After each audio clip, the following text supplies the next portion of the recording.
Hey everyone, happy Monday to you. Got a really random, full of nothing bullshit video today. Would have made this last Friday, but the place I stopped after work to pick up what I'm about to show you happened to be out of it, and it's the only place around here I know that carries it. And shockingly enough, apparently other people drink it besides me. But there you go, OE 800 for you. Alright, let's go.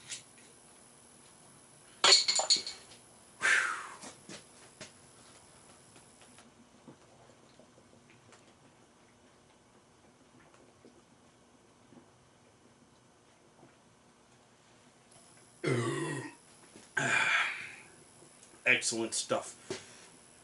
Which is actually only the second one of these I've had. Did the first one, and it wasn't too bad, but I don't know, I figured I'd give it a second chance. It's not accessible for me. Much easier is the Colt 45s I can pick up right down the road. But these are kind of on my way home. I can make a little detour and stop and pick them up.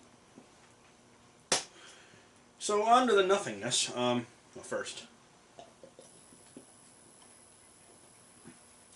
First off, how much are you guys paying for this? Just out of curiosity.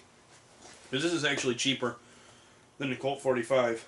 The Colt 45 is like $2.30, I think, with tax. And this is $1.94 with tax. So I'm sure there's somebody out there that's paying more than that. Also, keep in mind this is the freaking watered down version that we get here. Limit is 6%. So that's kind of shitty, which might be why it's cheaper. I don't know.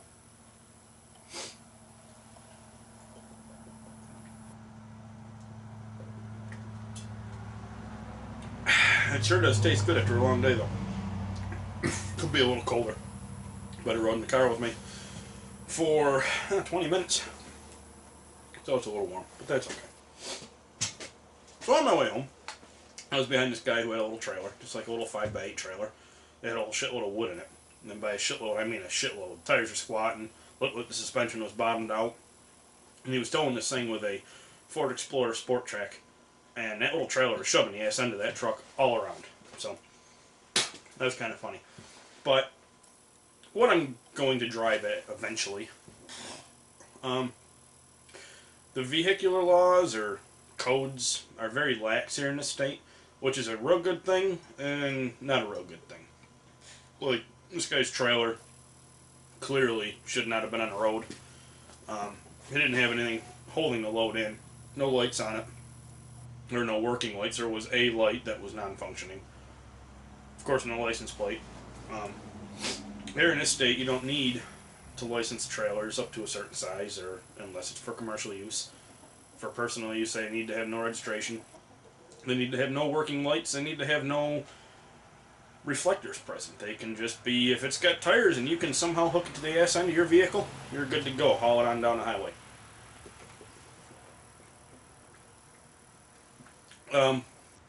The whole no lights thing aggravates the hell out of me. Because I'm anal about the lights. I was driving a 1-ton truck and they had lights all along the bed, and not a cab, of course, by the running boards. And any vehicle, really, that I have, the lights got to work. They're there for a reason. All my little trailers that I've got 3 little trailers, all of them have fully functioning lights, even though they're not required. I really don't know where I was going with that conversation, and it just kind of aggravates me because you see it a whole lot down here. You see a lot of people dragging these little trailers along, even up to car hauler size trailers, with no lights or just shitty, falling apart little trailers. And that goes right to big trucks too, because apparently there's really no DOT service or DOT inspections, at least in the 3 counties right around me. We've got log trucks that run up and down the roads with tires that are freaking smoother than the top of my head, and that's not an exaggeration. Recaps on the front end, steering tires with recaps, that's new to me. And loads that are really not secured. So please guys, if you're going to tow something, freaking use some straps, chain binder, something, secure that shit down. I see a lot of things on the side of the road.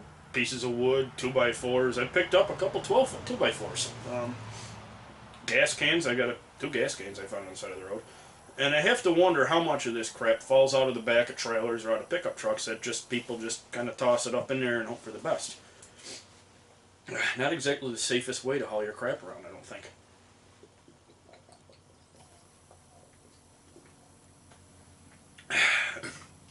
So, on the other side of that, if you don't mind having to dodge around shit that's flying out of vehicles, the lax laws really can be a good thing too.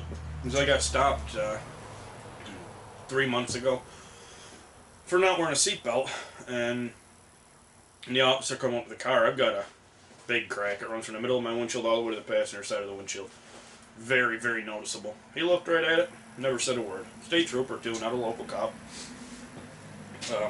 Didn't have anything to say about it.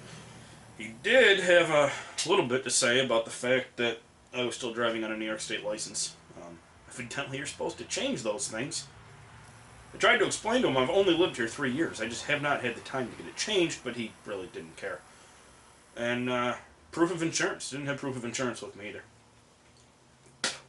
So I got no seatbelt, failure to present, failure to show financial liability or coverage, or whatever the hell the ticket said, and actually, he did me a favor when he wrote the ticket. He wrote it as, he just checked the driver's license box and didn't write anything in there at all.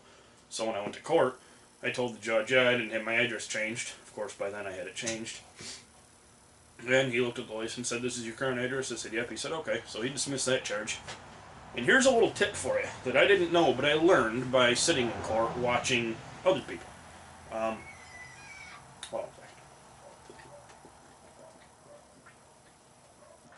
If you ever happen to get stopped and don't have an insurance card with you or cannot find it, then you go to court and the judge says, why didn't you have your insurance card with you?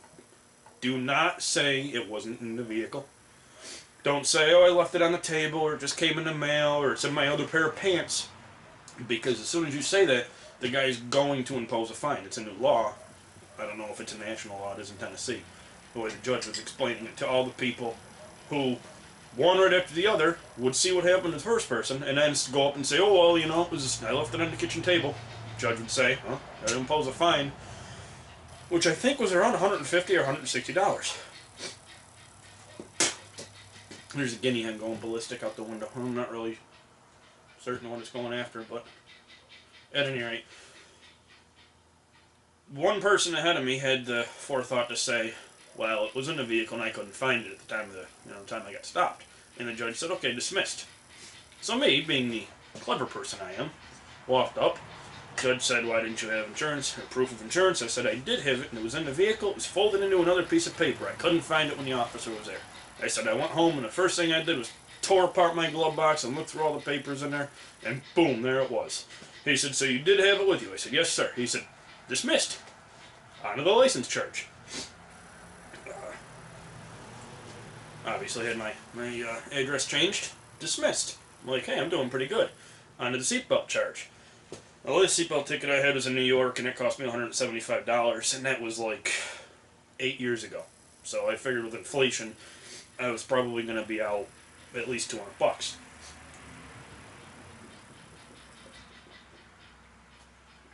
Two people ahead of me pled guilty to their seatbelt tickets, and he dismissed them and told them to keep wearing, wear their seatbelt. Dismissed it. Everybody that pled not guilty, yeah, they ended up paying. So I was like, oh, I'll give this a whirl. I said, were you wearing a seatbelt? I said, no, sir, I wasn't. Which obviously is the truth. Also is the truth, I had it on. I stopped to get gas. When I left the gas station, I never put the seatbelt on. And the trooper nailed me not even a quarter mile through from the gas station.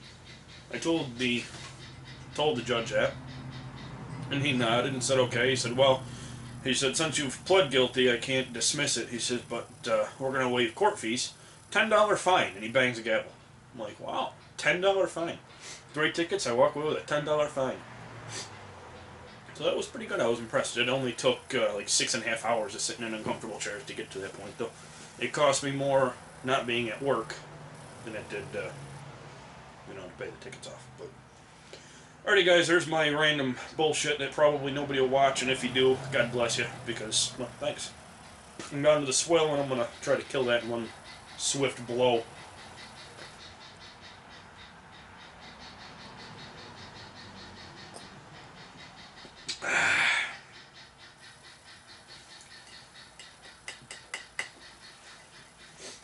Take care, guys.